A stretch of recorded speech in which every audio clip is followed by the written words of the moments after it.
Welcome back to the second in our four-part series addressing osteoporosis. We're joined once again by Susan Rawlins, a nurse practitioner and director of education for the National Association of Nurse Practitioners in Women's Health, here to share additional insight on osteoporosis. Welcome back. Thank you for having me. No, thanks for being here again. We learned so much that first time that we had the doctor and you and the patient as well.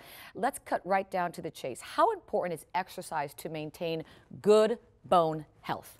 Well, exercise is vital. And it's important to start exercise early. As mothers, we want to bring our children outside, let them play, let them run, and we don't tell them they're exercising, they're just having fun, but that's real important to get the bones growing.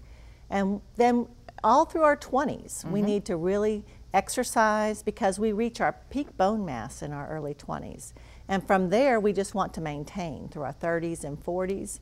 But when you get into your 50s, if you're going to start an exercise program, say you've been sedentary for a few years, you really want to be checked out with your healthcare provider to make sure that your bones are strong enough to have exercise and what types of exercise to do so you don't hurt yourself. Exactly. Because you can if you're not careful. And it's not that we don't want to do exercise in our 50s, 60s, and 70s, because I mean, I see women out there and I applaud them.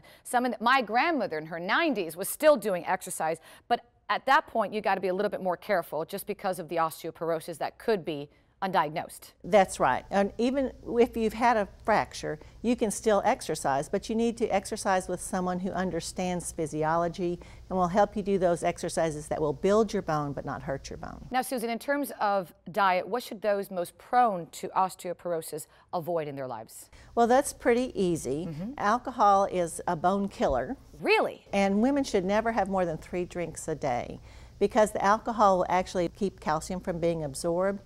It actually impedes the bone growing cells from working.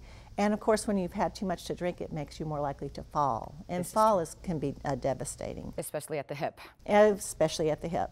So no more than 1 drink a day for women, 2 for men, because they're usually bigger bodied than women. You want to stop smoking. Smoking is also bad for your bones. There's not really a good thing you can say about smoking. Right, it's just bad. It's bad for you, but if you have problems with your bones, it's bad too. And in general, you want to eat a very balanced diet, so don't do excess of anything, like caffeine, cola drinks, salt are particularly bad in excess for your bones. Okay, good points there. Now, that's what women should not do. What should they be doing? Well, the most important thing we can do is lifelong balanced meals with lots of fruits and vegetables and nuts. It gives us our minerals and our vitamins in a balanced way. You need to exercise, and most of us need a supplement. Women over 50 need at least 1,200 milligrams of calcium a day. Oh, wow, okay. But that's total intake. So most of us in our average diet in America, we get about 600 or so milligrams per day. So your supplement only needs to be about 500 or 600 milligrams a day. Now, Susan, are there other proactive measures that women can do in terms of treating osteoporosis?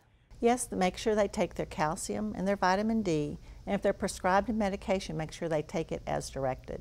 And luckily we have Binosto, which is a alendronate sodium, which is the gold standard for treating osteoporosis. It's in an effervescent tablet so that you don't have to swallow a pill, you just drop it in 4 ounces of water. We wait 5 minutes for it to go into solution, and then you drink the 4 ounces and you're treated for a whole week. So you take it once a week? Once a week, and it tastes like strawberries, so it's really good. And you just have to take that 4 times a month, and you're treating the 4 osteoporosis? times a month, that's right. And what about these little candies that you have here? Because I love chocolate. Well, this is the nice thing. Back in the day, you used to have to take these big horse pills for calcium, and they're really hard to swallow too. These are creamy bites. They are calcium. It's 500 milligrams of calcium citrate, which is a very good calcium to take. And you also get 400 international units of vitamin D, which is important for helping calcium to work right. And they taste like candy.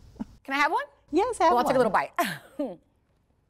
Oh my gosh. Isn't that good? This is good. That's a lot better than having a big chalky pill to swallow every day. And so is drinking 4 ounces of water as opposed to taking that horse pill. Right, and that tastes like strawberry. So you have your chocolates and your strawberries. Ooh la la! Thank you so much, Susan. Yeah, it's really delightful. appreciate your time.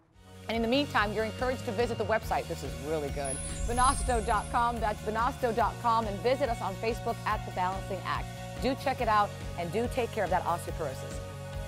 Very good.